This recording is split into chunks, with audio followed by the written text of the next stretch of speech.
Hello friends, নমির রান্নাঘরে সবাইকে স্বাগত জানাই।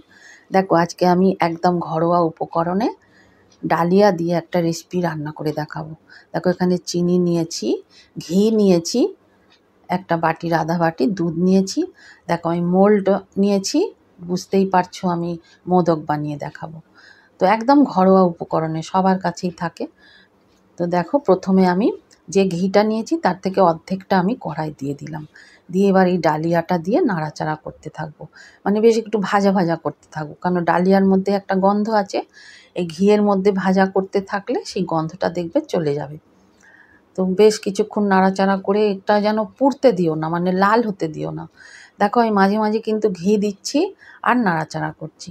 এইভাবে মানে ডালিয়াটা একটু ভাজা করে নিতে হবে। যখন দেখবে একটা সুন্দর গন্ধ ছেড়েছে, তখন এর মধ্যে দুধ ঢেলে দেবে। দেখো, আমি দুধটা ঢেলে দিচ্ছি। ওই যে দুধটা আমি রেখেছিলাম, মোটামুটি পুরো দুধটাই লেগেছে। আর একটু জল দিলাম, কারণ ডালিয়াটা তো সিদ্ধ হতে হবে, তা নাহলে ভালো লাগবে না। প্রথমে ভাজা করে নেবে, তারপর তোমরা দুধ দিয়েও সিদ্ধ করতে পারো, তোমরা জল দিয়েও সিদ্ধ করতে পারো। এটা যার যা যেরকম সুবিধা হবে। তো দেখো, আমি দুধ আর সামান্য একটু জল দিয়ে আমি সিদ্ধ করে নেব, যতক্ষণ না সিদ্ধ হচ্ছে। দেখো, দুধটা পুরো টেনে নিয়েছে, ডালিয়াটা সিদ্ধ হয়ে গেছে। এবার এর মধ্যে আমি মাঝে মাঝে কিন্তু ঘি দেবো আর এরম নাড়াচাড়া করতে থাকবো, মানে দুধটা আরও শুকিয়ে নেওয়ার জন্য। দেখো, ঘি দিতে থাকবো আর নাড়াচাড়া করতে থাকবো এইভাবে। এরপরে এক একটা দেব, চিনি দেব। দেখো, ঘিটা নাড়াচাড়া করতে করতে মোটামুটি এটা আস্তে আস্তে কিন্তু পুরোটা টেনে নেবে। এবার চিনিটা দিয়ে দেবো। ব্যাস, চিনিটা দিয়ে দিলাম। এবার মিষ্টিটা যে যার স্বাদ অনুযায়ী, আমি যতটা ডালিয়া নিয়েছি অতটাই চিনি দিলাম, মানে সেম বাটির এক বাটি ডালিয়া এক বাটি চিনি। তোমরা যদি মনে করো মিষ্টি একটু বেশি খাবে, দিতে পারো, কোনো অসুবিধা নেই। মিষ্টিটা স্বাদ মতন। আমি এখানে ঠাকুরের ভোগে দেব বলে আর লবণটা দিলাম না, কারণ সন্ধ্যাব লবণ থাকলে দেয়া যেত, ওটা আমার কাছে এখন নেই। তাই আরও একটা জিনিস দেয়া যেত, মিল্ক পাউডার, ওটা দিলে কিন্তু আরও ভালো হতো। তো এই আমার কাছে নেই মিল্ক পাউডারটা, তাই দিতে পারলাম না। আচ্ছা, একটু এলাচের গুঁড়ো দিয়ে দিলাম। তোমরা এলাচের গুঁড়ো বা এর সাথে তোমরা গোলাপ জল দিতে পারো, তাতেও ভালো লাগবে। তো দেখো, আর আমি দুধের মধ্যে একটু ফুড কালার মিশিয়ে রেখেছিলাম, সেটা আমি পুরোটা দিয়ে দিলাম। এই ফুড কালারটা অপশনাল, দিলে ভালো লাগবে, যখন তৈরি হবে দেখবে খুব সুন্দর একটা কালার আসবে। আর না দিলে সাদা সাদা, এটা অপশনাল, যে যার খুশি মতন দিতে পারো, নাও পারো, দিলে ভালো লাগে এই আর কি। তো দেখো, ভালো করে নাড়াচাড়া করছি, আর মাঝে মাঝে কিন্তু আমি ঘি দিতে থাকছি, একটু খেয়াল রাখবে। ঘিটা দিলে হবে কি, কড়ার থেকে মানে গায়ে আর লাগবে না, কড়ার গায়ে ছেড়ে দেবে, কড়া ছেড়ে দেবে। তো সেই সময়তে দেখো, আমি মাঝে মাঝে কিন্তু ঘিটা দিতে থাকছি, সেই সময় অনুযায়ী ঘিটা দিতে হবে। ঘিটা দিতে দিতে দেখো, আস্তে আস্তে করে দেখবে কড়ার গা ছেড়ে দিচ্ছে। যতক্ষণ না শুকিয়ে আসছে নাড়াচাড়া করতে হবে, ঘি দিতে হবে। বেশ পুরো ঘিটাই আমার কিন্তু লেগে গেল।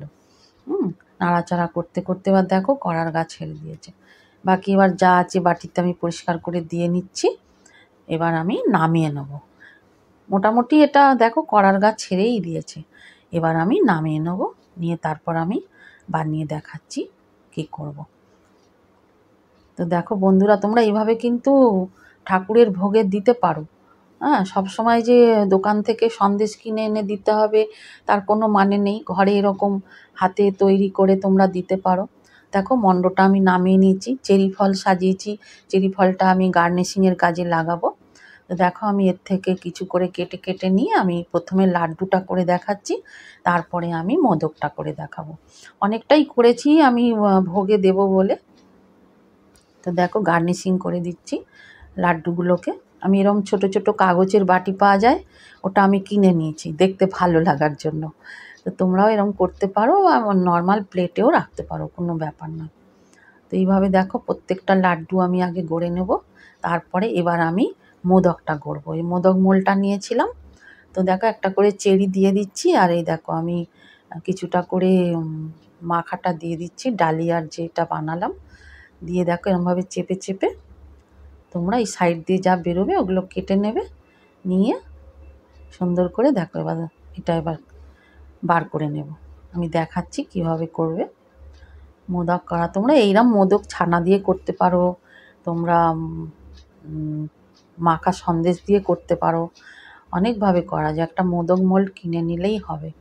তো দেখো কি সুন্দরভাবে হয়েছে, আমি বার করে দেখাচ্ছি। দেখো কি সুন্দর হয়েছে না? এরমভাবে প্রত্যেকটা তৈরি করে নিতে হবে। প্রত্যেকটা আমি এইভাবে তৈরি করে নেব, সাজিয়ে সাজিয়ে রাখবো। দেখো আমি আগে সব কটা আগে গড়ে নিচ্ছি, গড়ে নিয়ে তারপর দেখো একটা একটা করে গড়ে আমি প্লেটে দিয়ে দিচ্ছি। অত বড় প্লেটে দেওয়ার চেয়ে ছোটো প্লেটেই ভালো।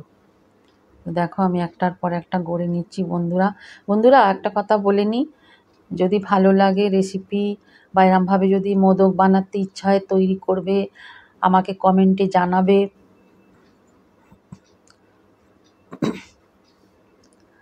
দেখো একটার পর একটা তৈরি করে নিচ্ছি। পুরো প্লেটে আমি যতটা মণ্ড তৈরি করেছি অনেকগুলোই হয়ে যাবে। হ্যাঁ, তুমি প্রসাদ হিসাবে সবাইকে দিতেও পারবে, এটা খেলে ভালো লাগবে। এবং তুমি এর সাথে আরও অনেক কিছু দিতে পারো, কিশমিশ, কাজুর কুচি, মিল্ক পাউডার, অনেক কিছুভাবে করা যায়। এর সাথে যত কিছু দেবে তত সুন্দর খেতে হবে। আমার কাছে যা ছিল একদম ঘরোয়া, তাই দিয়েই কিন্তু বানিয়ে ফেললাম বন্ধুরা। দেখো সমস্ত তৈরি হয়ে গেছে। যাই হোক, চ্যানেলটা সাবস্ক্রাইব করে আমার পাশে থাকবে। দেখো খুব সুন্দর হয়েছে না? দেখতেও ভালো লাগছে, খেতেও বেশ ভালো হবে, কারণ আমি পুরো ঘিয়ে তৈরি করেছি। তোমরা এইভাবে বানিয়ে নাও বন্ধুরা। ভালো থাকবে, ভগবানের ভোগে দেবে। পরে আবার একটা কোনো রেসিপি নিয়ে আসবো। আজকের মতন সবাই ভালো থাকো। শুভ গণেশ চতুর্থী, সবাইকে শুভ কামনা। আবার